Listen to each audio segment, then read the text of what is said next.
Hey bitches, it's been so long since I've posted a video, so I can't make noises. I can't make loud noises right now because my family's sleeping. And yeah, it's been so long since I've posted a video. I made a video. Yeah, it may or may not be because I'm a big procrastinator. But either way, today, or rather tonight because it's nighttime, this video is going to be an episode of Cooking with Jeff. During these times of pandemic, it is really important to quarantine ourselves and to stay indoors as much as possible to avoid contamination and spread of disease. It has been a big deal for everybody, the freaking virus that started all of this. It has been a very big deal for everybody because everybody's losing their jobs, everybody's panicking. I don't know, most people are dying. Well, not most people, but a lot of people are. And a lot of people are also getting infected, so it is always important to self-quarantine and to stay safe. However, it also prevents us from buying stuff like food. So what I'm going to do tonight, I'm going to be baking bread. You know, I'm just gonna be baking this simple thing. Bread that is popularly called pandesal. First, we need our ingredients. Firstly, we need flour. I have bread flour here. It's bread flour, but it's only a little bit left, so I'll also use all-purpose flour. So, put that aside. We got refined white sugar. Okay, so this is salt. This looks like sugar, but don't be tempted to taste it. It's really salt. It's as salty as the internet right now. So, enough throwing shade. Also, we need yeast. So this is yeast. I use 2 for my recipe, so 2 would be enough. I also use milk. This is powdered milk.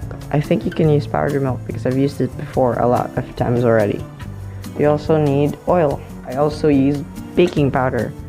And I don't know, but I'm still deciding on putting vanilla extract. I really like the smell of vanilla extract, but I don't think it's gonna be a nice smell with the bread thing, so I'll probably not. Okay, first step, we need a bowl and something like this to fold the dough or the mixture.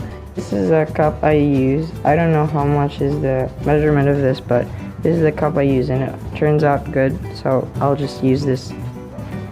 So we need 4 cups of this, and if it won't be enough, then I'll be using all-purpose flour.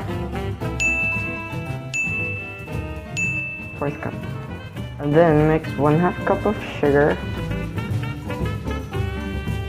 1 tablespoon of salt. I know people usually put salt in the mixture by only a teaspoon, but I like how the salt gives it taste more, so I'll just put salt.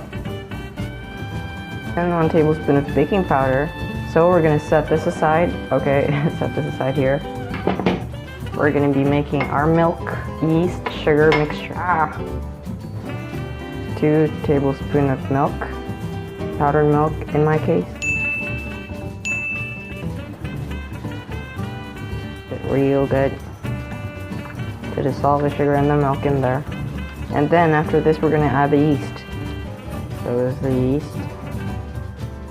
You're also gonna mix this because it's gonna rise if you let it rest for 10 minutes. And then after that, you can mix it in with the flour mixture and with the oil too.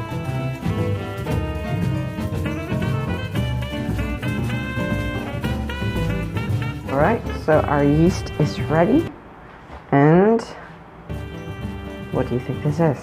I have thought about putting an egg in my bread mixture. I think putting an egg will be a new kind of face for me. So I'll be putting an egg. Oop, it's really bubbly, foamy kind of thing. A little bit of oil. let's set aside some oil for later use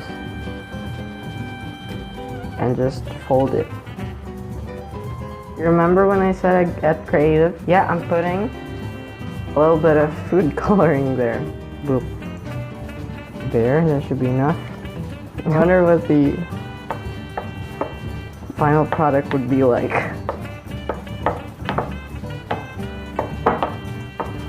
Well, it doesn't seem so bad.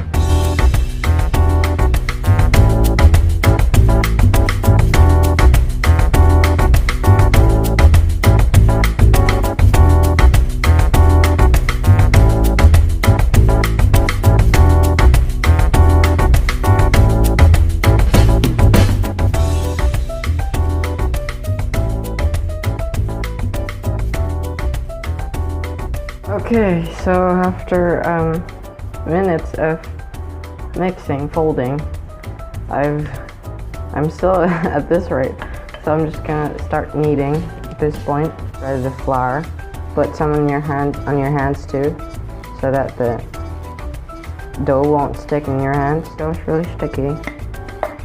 I think it's because of the egg dough, and I haven't tried kneading a sticky dough before. Yep. Look at how sticky this is.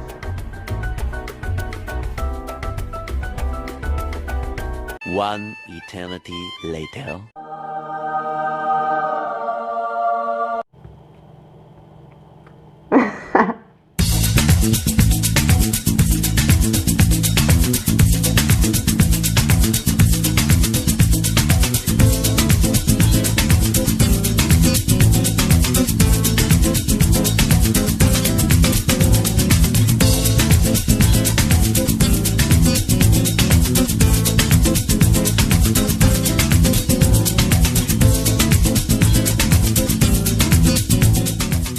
Probably next to last step is just to cover these for about 30 minutes and then let it rise again.